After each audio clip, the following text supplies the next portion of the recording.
शरीराने जरी दिव्यांग असेन पण मनाने मी खंबीर आहे असे ठणकावून सांगून स्वतःच्या हिमतीच्या ज्ञानाच्या बळावर आणि उमेद अभियानाच्या माध्यमातून बँक सखी म्हणून दिव्यांगत्वावर मात करून आपली वेगळी ओळख निर्माण करणाऱ्या ह्या आहेत सिरसाळा, तालुका पळळी वैजनाथ, जिल्हा बीड येथील श्रीमती प्रभावती कराड. जाणून घेऊयात त्यांच्याबद्दल.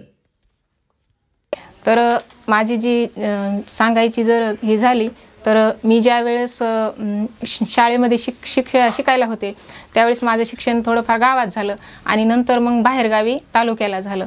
तालुक्याच्या नंतर मग मला काहीच नोकरी वगैरे भेटण्याचं काहीच नाही. माझं ग्रॅज्युएशन झालं माझं. मग नंतर मी थोडं प्रायव्हेट शाळेवर शिक्षिका म्हणून 2-3 वर्ष काम केलं. त्यातमध्ये माझा पगाराला काही हे होईना, जास्त हे होईना. नंतर थोडं ट्युशन घ्यायचे. दोन्ही मिळून कसं भागवायचं असं सगळं घराला ह्याला सगळ्यांना.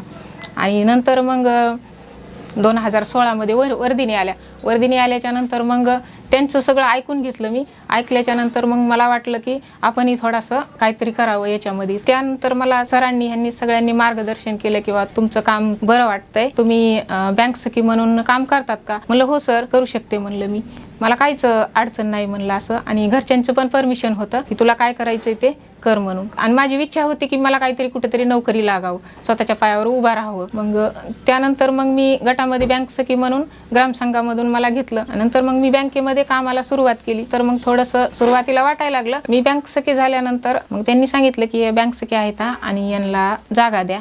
मग त्यांनी तसंच दिली नाही जागा सहजासहजी.